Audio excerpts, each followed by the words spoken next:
John Reuben Davies says, you often say that you want to build a coalition of conservatives and libertarians on the basis that conservatives and libertarians share about 95% of their positions in common. Alfonso Rachel, in Weapons of Ass Destruction, his brilliant book, seems to think that libertarianism is fundamentally incompatible with conservatism. Where do you stand in light of his arguments? Many thanks for your inspiring work, by the way. Thank you, John. It's been a rough week for my inspiring work. There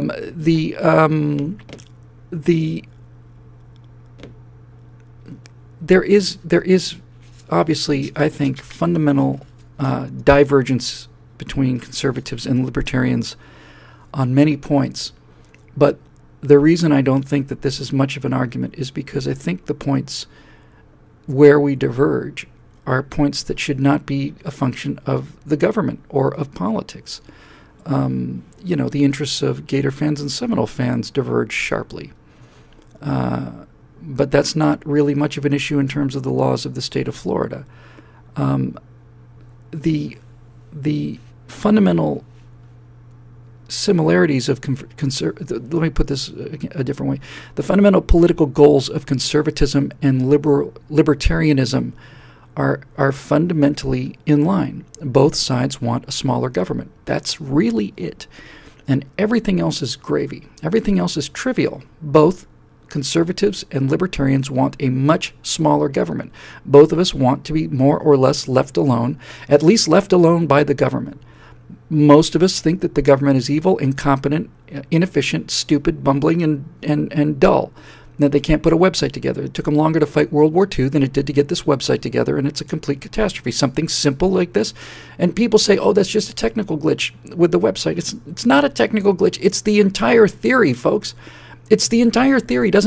Once again, do we have nobody on our team who could put two thoughts together? Really? Can't somebody on our side come out and say, no, it's not that the website was badly handled. It's that the government badly handled something as simple as a website, and you're asking them now to handle your daughter's kidney transplant. If they can't do a website with the very best and brightest people and $600 million, then what makes you think they can handle the whole healthcare system? It's not just a glitch. It's the whole theory. Who's saying that? Nobody. Nobody's saying that. So, what we want is we want the government out of this nonsense, and as much out of this nonsense as possible. And everything else is really trivial. I think really what we're saying is that the fundamental agreements are huge and the fundamental differences are somewhat small. And I don't really know what Zoe's case against the fundamental differences are. There are some fundamental differences. I kind of find the extreme sort of logical conclusion of libertarianism to be somewhat utopian. This idea that everybody is voluntarily working in their own self-interest and voluntarily, basically leaving everybody alone sounds to me almost as utopian as everybody voluntarily pitching their work into other people. There are people that are going to game the system. There are people that are going to steal. There are people going to slack the system. There needs to be some regulations. But again, what are we talking about? Why don't we find what that side of the equation looks like? I wouldn't mind living in a country where we're debating what are the minimum numbers of laws we have to have, instead of cranking our way as fast as we possibly can to find out that how many laws can we write until everything that is forbidden is mandatory. So I think on some level there's some differences between conservatives and libertarians certainly in terms of their religious beliefs in most cases, beliefs about things like drug use and so on. The question becomes, things like the drug example, for example. Many conservatives are against legalization of drugs like marijuana, and most libertarians are in favor of them. So let's just take a look at that one. Is that a federal issue? It seems to me like that's a local issue. It seems to me like if you want to live in a city like San Francisco and they want to smoke pot on the streets and people vote that way, that doesn't mean that you have to be able to allow the people or force the people of Selma, Alabama to follow those rules. It's not a federal issue. I think that the entire purpose of the United States as a federal structure, meaning a structure of independent states, is that It was understood from the beginning that we're not really the same people. In many ways, we have a sort of an uber philosophy of freedom and being left alone, but we were never one nation. The Yankees, the New England Yankees, and the Southern plantation owners, and and Minnesota, Norwegian farmers. All these people are very different people. We agreed to agree. We agreed to stay together on the basis of mostly being left alone.